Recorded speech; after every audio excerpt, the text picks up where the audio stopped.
Hello guys, Jared here, and I'm going to review the movie The Great Race from 1965, directed by Blake Edwards and starring Jack Lemmon, Tony Curtis and Natalie Wood. So I was interested in checking this movie out because I'm a big fan of Blake Edwards' work on, of course, the Pink Panther series and also the movie The Party. And this movie also stars, as I said before, Tony Curtis and Jack Lemmon, who are also in the movie Some Like It Hot, which is a pretty funny movie. And this movie apparently inspired the cartoon of Wacky Races. And yeah, so this is about basically we have these two daredevils. We have the Great Leslie, played by Tony Curtis, and Professor Fate, played by Jack Lemmon. And Tony Curtis, the Great Leslie, is basically like this hero who wears all white, and his teeth and eyes glitter, sparkle.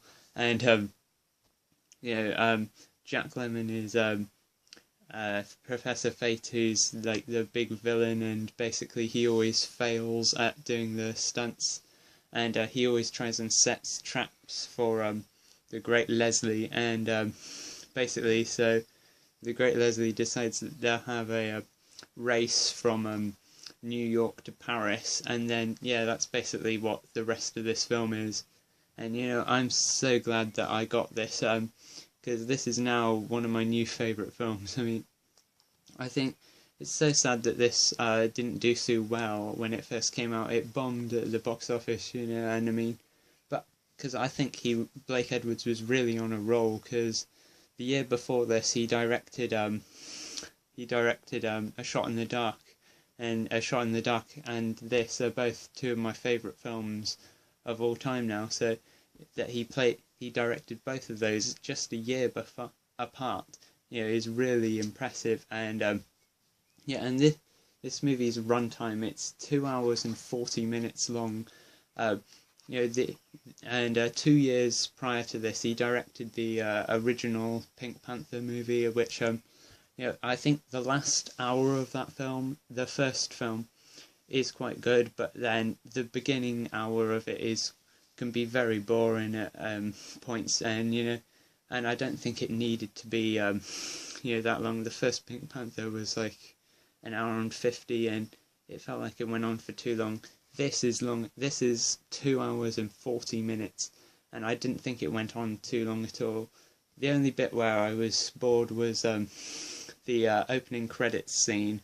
It's the same with A Shot in the Dark. I think the opening to that goes on a bit too long when in A Shot in the Dark, when they're showing all the people going into the mansion.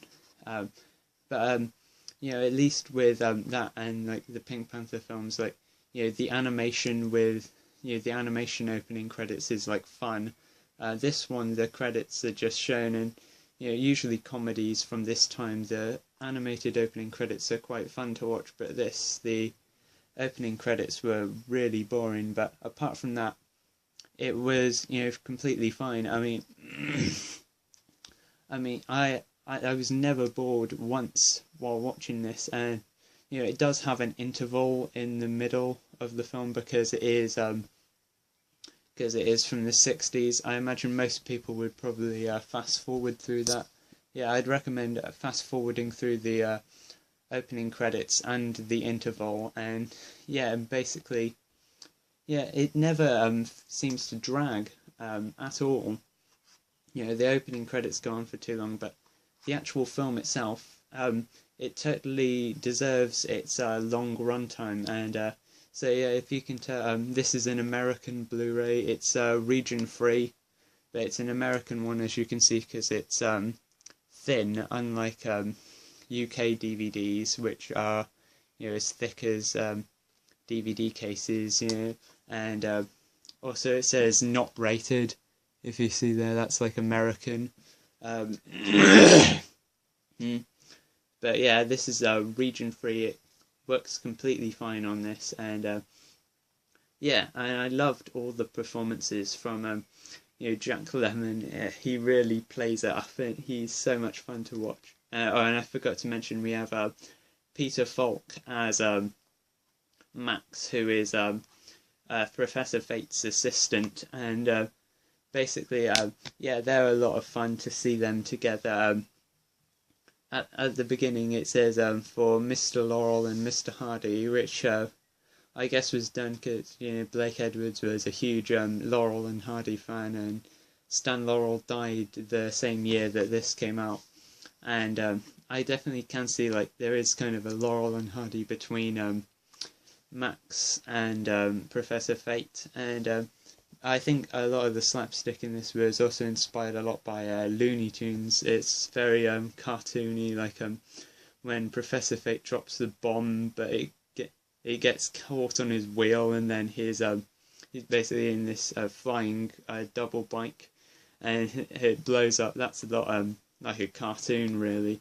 So yeah, definitely worth checking out if you're a fan of the Pink Panther films, and Laurel and Hardy and Looney Tunes and stuff. And yeah, it's one of my new favourite films now, and I'm so proud to have this. So yeah, Great Race is a great film, and yeah, check it out and bye.